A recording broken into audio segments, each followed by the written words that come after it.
ఇప్పుడు మనందరం కూడా చూస్తా ఉన్నాం కామారెడ్డిలో ఒక హై టెన్షన్ ఉద్రిక్తమైన వాతావరణం అయితే నెలకొంది. Just because of Shabbir Ali ఇతను కాంగ్రెస్ నాయకుడు. రాజశేఖర్ రెడ్డి గారి హయాంలో పలుమార్లు ఎమ్మెల్యేగా గెలిచిన వ్యక్తి.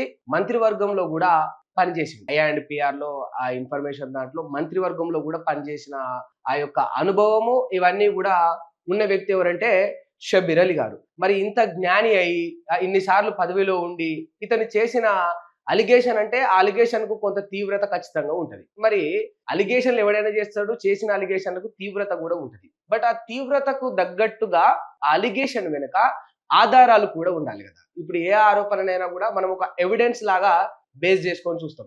ఒక అమ్మాయి మీద రేప్ జరిగిందన్నా, ఒకరిని కొట్టిండన్నా, ఒకరిని తిట్టిండన్నా, ఒక చోట కల్తీ జరిగిందన్న ప్రతి దానికి ఈ భూమి మీద ఈ ప్రపంచంలో ఏ రాజ్యాంగం చూసుకున్నా, ఏ దేశాలలో రాజ్యాంగాలను చూసుకున్నా, అక్కడ ఏ చట్టాలను చూసుకున్నా కూడా ప్రతి ఒక్క కేసును ఎట్లా బేసిస్ చేసుకుంటారు వాళ్ళు, ఎవిడెన్స్ ఆధారాల కిందనే ఆ కేసును పరిగణిస్తారు. దానికోసమే విచారణలు ఇవన్నీ కూడా జరుగుతూ ఉంటాయి.